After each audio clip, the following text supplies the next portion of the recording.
Welcome to Under the Big Top. In this video, I'm going to take you behind the scenes, show you how I built up my layers in Photoshop to create this whimsical, vintage-inspired image. You'll also see how I use Nik Analog in my workflow to get those soft, nostalgic tones.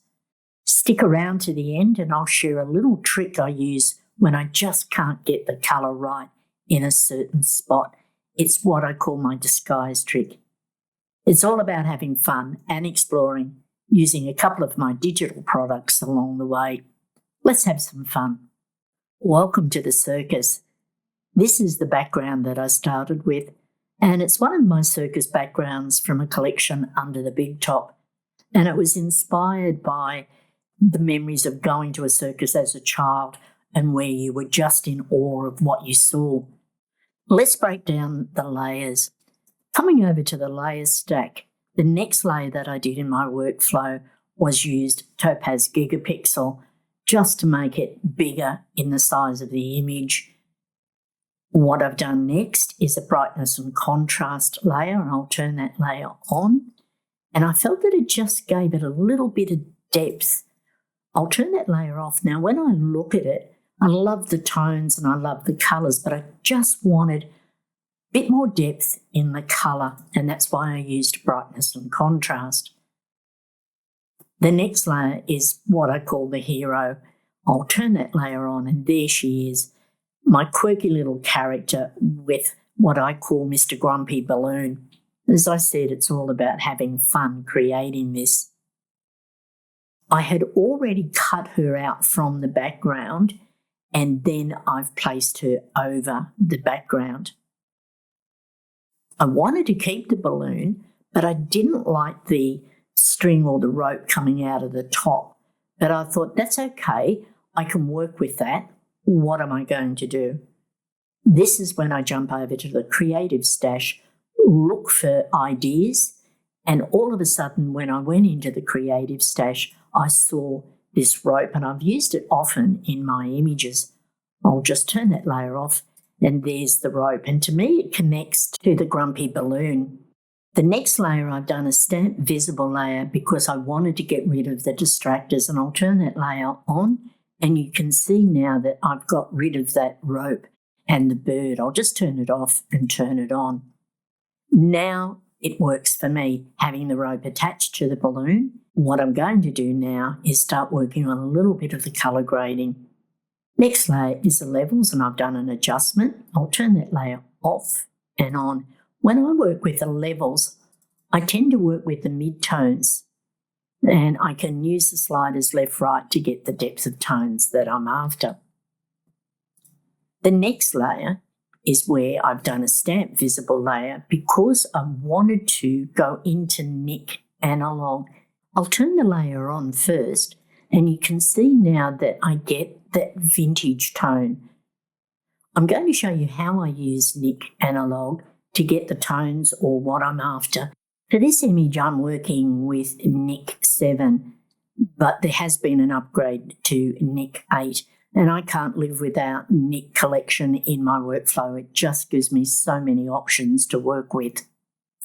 What I'll do is come up to Filter, and then I'll choose Nik Collection 7, and I'll go into Analog. And I like going in there and looking at the different filters and the effects that you can achieve. I'll come over onto the left-hand side, and let's have a look at what I call all the different filters. Classic Camera 2, 3, 4. If I wanted to go something for a little bit more pop, I could choose Classic Camera 5, 6. So you can see that the tones are changing, and it's just about what your vision is. Or sometimes what I do is look at it and I go, I like that, I'm going to work with that. We'll scroll down and let's have a look at some of the other options. You've got Classic Camera 8. If we go down Color Cast 1, it's all about you deciding what you want. Now, if I come over to the right-hand side, I can adjust the brightness and the contrast. I could add a light leak. I can play with some film types.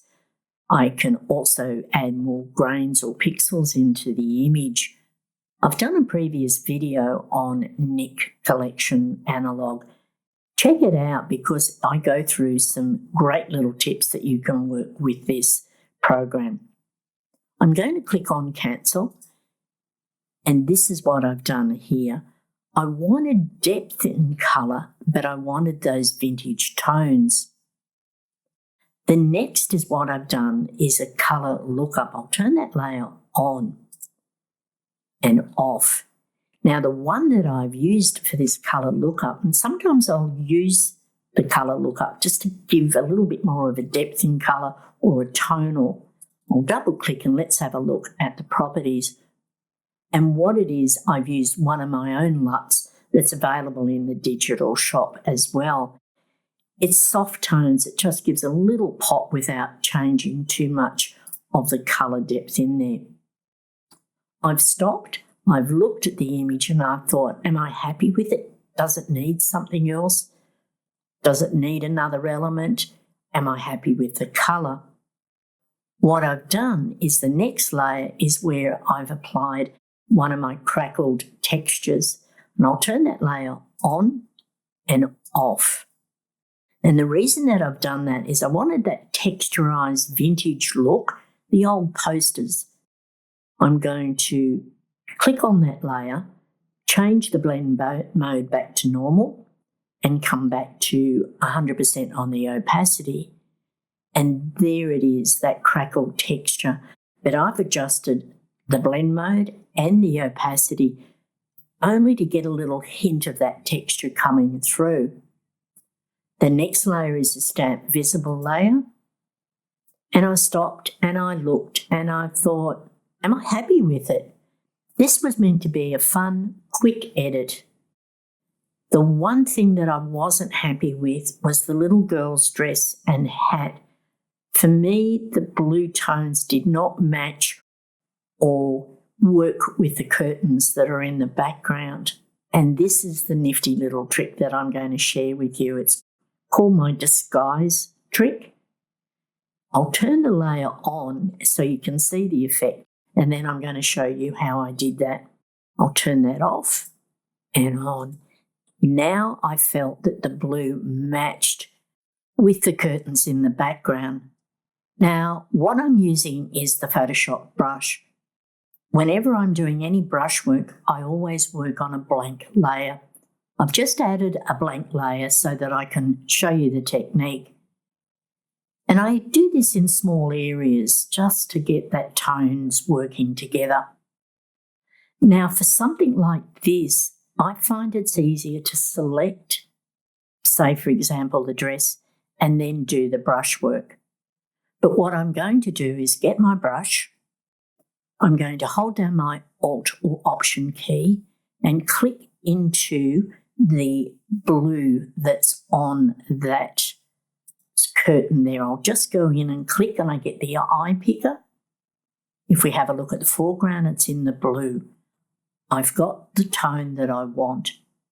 Now for this dress, what I would use is the Object Selection tool.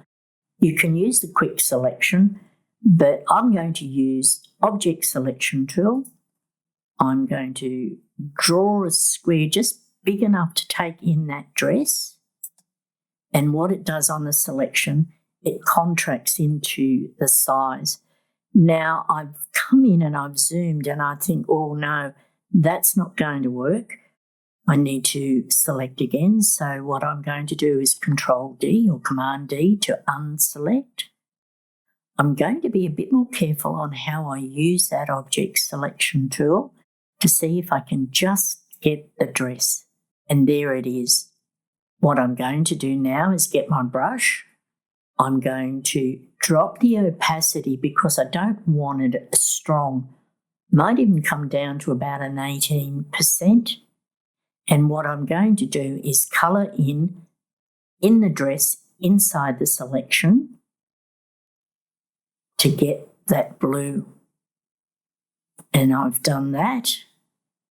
Now I'll deselect that. I'm going to turn that layer off and on, and you can see now how it matches.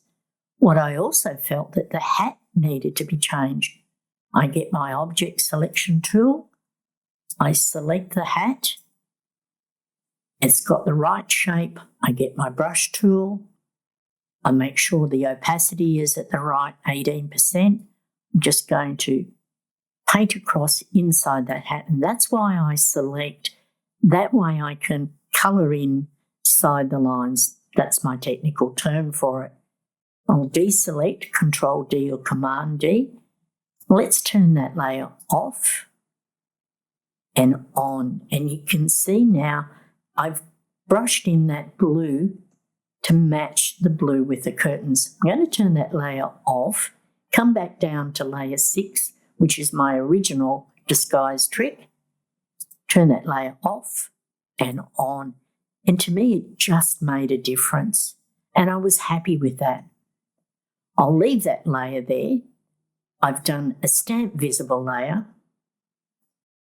Again, I looked at it and I think, am I happy with it? What can I do? This is where I went into Nik and I used Viaza, and I'll turn that layer on. This is where I now have got what I call the rich, strong vintage colours that I was after. And there she is, the girl under the big top with Grumpy Balloon.